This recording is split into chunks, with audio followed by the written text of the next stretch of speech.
come with me and we're going to be doing a wet belt on a little 1 litre Ford EcoBoost. I've just finished one off on this Transit now, which you've probably all already seen by now. But yeah, we're going to crack on with this one. First thing we're going to do is disconnect the battery. Now once that battery is disconnected, we're going to move this intake pipe from by here, and then we can move around just down the back here, unplug the 2 oxygen sensors. We need to take the front one up, the upper oxygen sensor, and then we can make a start on removing these heat shields. Now after you've removed all them heat shields out of the way, remove the 4 bolts going onto the turbo. Now I'm going to do this one just a little bit different to the last one that I did, because I need to get this rocker cover off first, because apparently there's 2 different belts. So I'm going to go ahead now, remove that intake and put this out of the way nice and safe. We're going to crack on now. I'm going to get this rocker cover off, get your coil packs out, remove the fuel pump, leave it connected there, just disconnect the high pressure line there, and that can just be pushed out of the way like so. Now I've had a couple of people message me about these injectors when they separate like this. It's perfectly normal. There's the little O-rings in there, they get stuck, but don't worry about it. We can pull them off, we can put them back on the top of the injectors when rebuilding it, but make sure you do not lose them. Now with a little bit of magic, now that that rocker cover is off, now I have had also a couple of people call me up as well and say, oh, since I've done a timing belt on it, car won't start and I'm getting a fuel pressure fault. Now what it has been is these little buckets in here. They can either stick or they can fall out, or you lose them. Make sure that that is always in there and it's nice and free. Now we need to go around now. I don't know why Ford have asked this, whether it's 16 or 18 mil, but that is a 16 mil belt. I've never heard of that before, but anyway, it's 16 mil. I can get that belt now organised. Now I've gone ahead and I've removed all the intake piping from over the engine mount here. I've just backed the coolant cap off. Now when you're doing jobs like this, I keep telling everybody, little brackets and stuff like this, just put the bolts back in and it makes it 10 times easier for when you're rebuilding it. Right, all I've got to do now is, well, I've just undone that little bracket there. We can pretty much now take it up in the air and get this cat off and then remove the sump. Now we're underneath the vehicle. Now these bolts here go into the intermediate pipe and the exhaust. They are a little bit of a pain. The easiest way, I've done many of these now, is you send pop them and drill the bolts out. It takes 5 minutes, because you can be fiddling around with these bolts for ages, getting heat on them and faffing about. It's just as quick just to get them drilled out. Now I've got the cat off there, and also the boost pipe from the intercooler up to the turbo, the alternator tensioner and the AUX belt as well, off from the side of the engine. Now to pull the cat off, it is a lot easier if you just undo the 3 bolts on the air conditioning pump, because there is 1 bolt just by there for them. Now on the Fiestas, these bolts are prone for snapping, and I'm led to believe it's because the Fiestas haven't got an under tray and the Focuses have. But yeah, we're just draining the oil out of it now, and what we're going to do, I've undone the 213s there holding it to the gearbox, and I'm going to go whiz round now and get all the 8 mils off the sump. And there we have it. That is a Sumperoonie off. To be honest with you, it looks pretty clean in there, and the oil pickup itself is, oh, it's fairly decent, to be honest with you. There's no fibres in there, but bearing in mind this car has only done 60,000 miles. Now I've had to drop the vehicle back down, the simple reason being you have to remove a start motor bolt, which is a 13 mil. It's the top one, because that's where we need to put the timing tool on, is where the starter motor goes. Now we get far off now, because them lobes, they need to be facing, I'd say, about 2 o'clock-ish, and then that engine is going to be pretty much set up. But I'm just guessing we do need to put the tools on, but we need to take it down first and get the crank locked. Now the timing tool that we're going to be using is a laser tool. That's a 6952.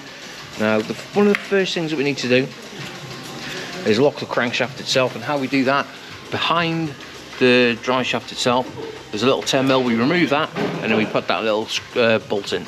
Now once you put that locking pin in, then you can put your 21 mil on your crankshaft there.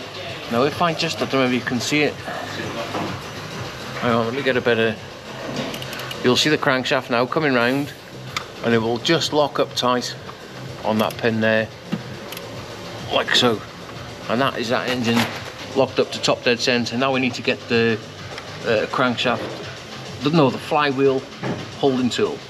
Now let's move around to the camshaft. If you remember at the beginning of the video when I said they've got to be about 2 o'clock, well, we ain't far off. Now that bolts in to the inlet on cylinder 3, and the exhaust on cylinder 2. Now there is two bolts for each locking tool. Now when you put them in, they have to be tight. I can't stress enough that whenever you're doing these, everything has to be tight, especially the timing tools. Now I've got the flywheel locking tool in. I can't stress enough how tight these have got to be. If they're not tight, don't bother doing it, because it could slip and all sorts of damage could be done.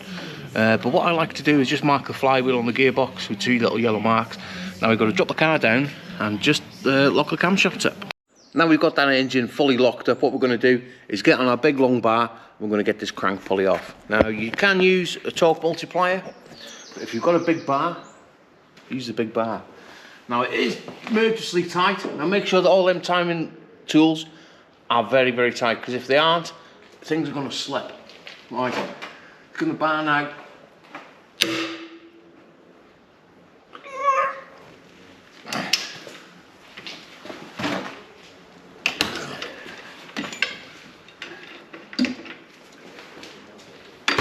And there we go.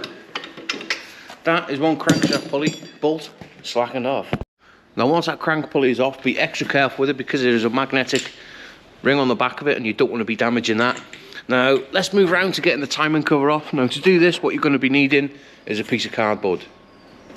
That's right, a little bit of cardboard, because all these bolts securing the timing cover to the engine, they're all different lengths. What we're going to do when we take one out, we're going to put one like so. I'll show you in a second anyway.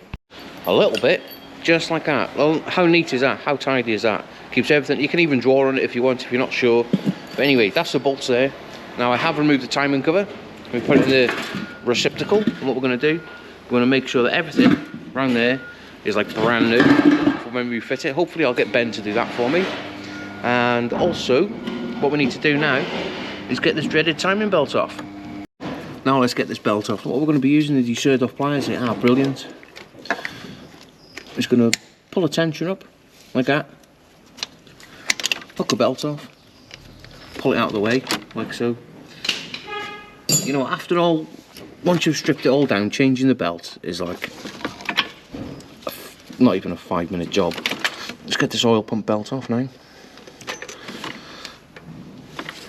There you go. You remove the crank pulley bolt, not the crank pulley bolt, crankshaft pulley, the gear, and then that oil pump belt will slide off beautifully.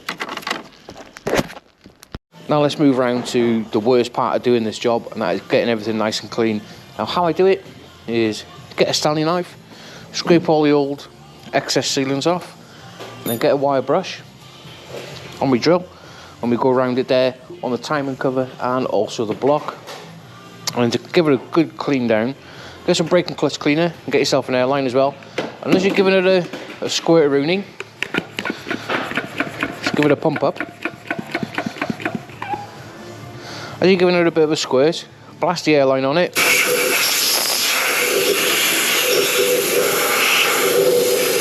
And that will get it up like brand new. And there we go. Once everything is now looking like brand new, we're going to put the timing belt on. I have already put the tensioner on, and that is up to 26 Newton meters. And the belt that we're going to be using is genuine Ford. Now when you order the kit, make sure you order that new washer, crank bolt, and the little O-ring that goes in between the timing cover and the water pump on the block, because they've got to be changed. You might as well while it's off. Right, let's get this timing belt, whatever it shall be. Let's get this belt on. And there you have it, with a little bit of magic. Now that timing belt is back on. Now how I put it on, 2 fingers on the camshaft pulleys, on the holding the belt, round the crank pulley, and then pull it round the tensioner, and then pull the pin. And it is a free floating pulley, so don't worry. And then what we're going to do now is put some sealant on this timing cover. Don't forget these little bits in the middle. Yeah, and don't forget to put that rubber O-ring in as well, crikey. But we're going to get there. We'll get this, give that 5 minutes now after you put your sealants on. Give it 5 minutes to get a little bit of a skin on it, and then put it up to the engine. Now all that timing cover is back on it, is all torqued up to spec. We're going to concentrate now on the sump, and as you can see, everything is like brand new. If it's not clean, don't bother doing it, because the cleaner the better. You know, the sealant's not going to stick properly, and you're going to have leaks forever and a day. as you can see, everything is like brand new. Now this pickup here, which normally blocks up on them, this was actually spotless because it's only done 60,000 miles, this car. Now when I put a bit of sealant on the sump, what I like to do is put a little bit here by the rear crank seal, and also where the timing cover butts up to the block. Just put a bit of a blob there, so when we're pushing it up, it all squashes in nicely. Now I've come across a little bit of a snag. When I've ordered the kit, they haven't sent me the crank bolt, God knows why, so we've had to plod on, we can't wait about. I've put the exhaust back on, sumps on. What I'm going to be doing now is just refilling the coolant system, and how we're going to be doing with this vacuum and refill system. They're brilliant. If you haven't got one of these by now, you need to invest in one. Only about 90 quid. Couple them up to your airline like so. Flick the bottom switch off. Flick that one over, so we're drawing the air out of the system. Flick that toggle switch now, and that'll pull the vacuum. You want to go just into the yellow.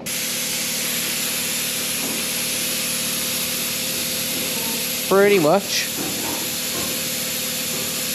Just like that. Disconnect it, and while that's holding a vacuum on it, we're going to be checking for leaks as well, and we could be carrying on with other stuff.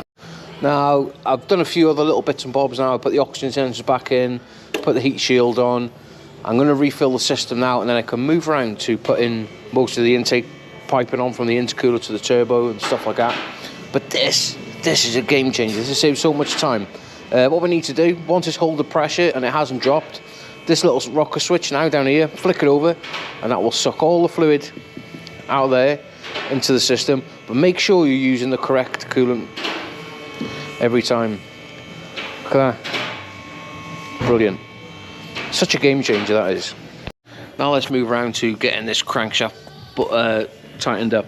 Now before we put the pulley on, you have to replace this friction welder. It doesn't come from factory, but you've got to put it on when replacing the belt, and it goes on the crank like so.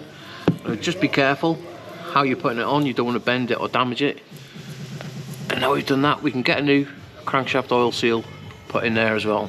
Now we've got everything set up. Now if you don't put that locking tool in the crankshaft, which aligns up to the timing cover, this engine will not start. So make sure that you've got that in.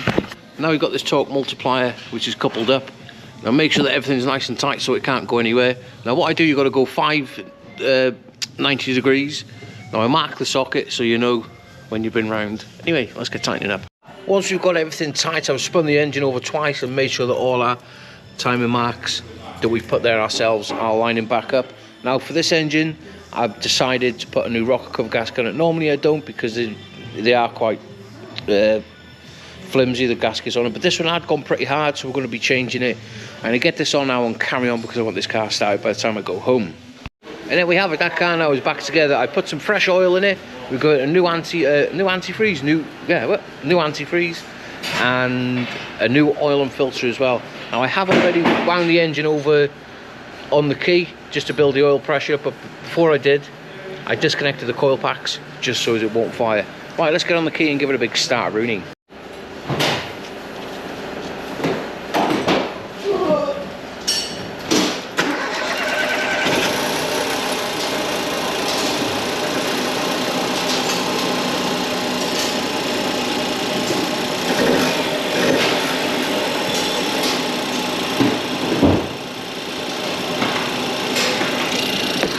And there we go, that is one EcoBoost now back up and running. Now I'm getting this vehicle up to temperature. We're just checking everything out for leaks and stuff. And as you can see, that engine now is nice and hot and everything's circulating as it should. I'm going to be doing a little video on this because I think that is a great little product. So yeah, while that's ticking over and we're checking on stuff, all I'm going to be doing is putting all my tools away. And I hope you've enjoyed the little video. Now, take it all easy and have a great weekend. Let's go to Sam.